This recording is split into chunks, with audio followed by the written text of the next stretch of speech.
Good morning. Today is the 30th of July, 2026, and this is the Defense Reports Wires Brief, your daily roundup of the latest defense, intelligence, and international security news. I'm Stuart Webb. Here are today's top stories. Early this morning, a Russian cruise missile, likely a Kh-101, penetrated 90 kilometers into Polish territory and landed in a field, leaving a large crater. The missile crashed in an undeveloped area near the village of Tarnowa Kolonia in Lubin province. Polish President Donald Tusk stated that the Polish Air Force was ready to shoot it down if it had continued its course. Moving on to the Middle East, Western sources claim that 6 Iranian advisors were killed in Iraq during U.S.-Saudi strikes against Iranian-backed Iraqi militia sites. Western sources believe that some of the most prominent Iranian advisors were killed. These advisors were members of the IRGC's Quds Force. Iran claims that a ballistic missile strike on Jordan's Al-Razreh air base destroyed 3 F-35s and severely damaged 3 more. There has been no confirmation of this by the United States. The U.S. did complete a heavy wave of strikes against Iran in response to Iran's missile attack on the U.S. base in Jordan.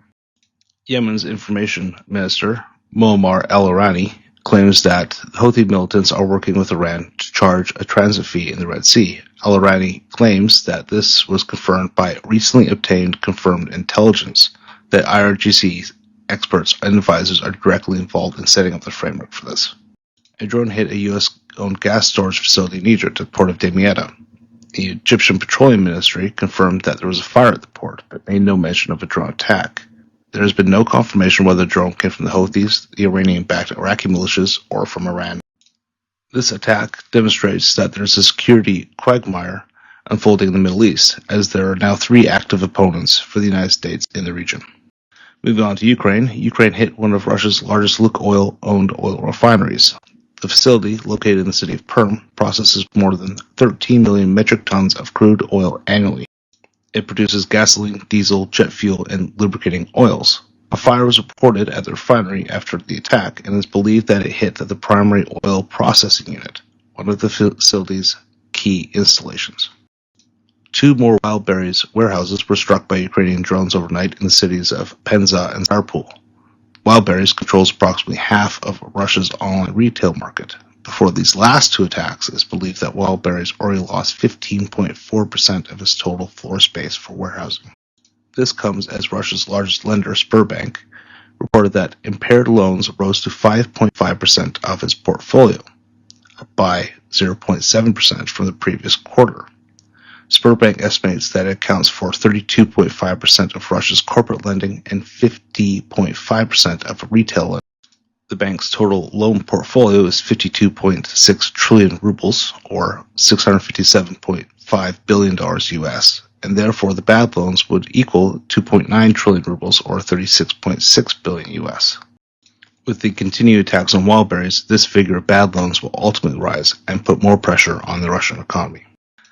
Moving to Africa, the Congolese government stated in a national televised address that the Democratic Forces for the Liberation of Rwanda reportedly agreed to disarm and demobilize.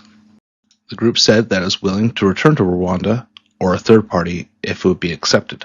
The FDLR includes remnants of Rwanda's former army and militias responsible for the 1994 genocide. This is a step in the U.S. brokered peace deal between the Congo and Rwanda. Amnesty International is calling for a war crimes investigation after videos suggest that Malian soldiers were executed after surrendering. Videos show that after the attack on the 18th July convoy outside Anefis, 19 soldiers were walking with their hands behind their heads before being shot execution style. The convoy was ambushed by Al-Qaeda-linked Jainim fighters and Tuareg separatists. In Afghanistan, the Taliban are preparing a large-scale operation in Badakhshan and deployed additional forces and senior commanders to the province. The Taliban claims that it has also deployed night patrols and guard duties amid fears of guerrilla attacks. The UN assistance mission in Afghanistan reported that between April and June, the Taliban have shut down over 30 Ismaili places of worship, including 17 in the Zabak district of Badakhshan. And during Ashura observances, the Taliban instructed Shia communities in Parwan and Logar provinces to hold ceremonies only in designated mosques. The Taliban is a Sunni Islamist movement and therefore is cracking down on other interpretations of Islam. That concludes today's Wars Brief. If you found this useful, subscribe, so you don't miss the next one, and visit defenseport.com for analysis on these topics and more. And until next time, have a good day.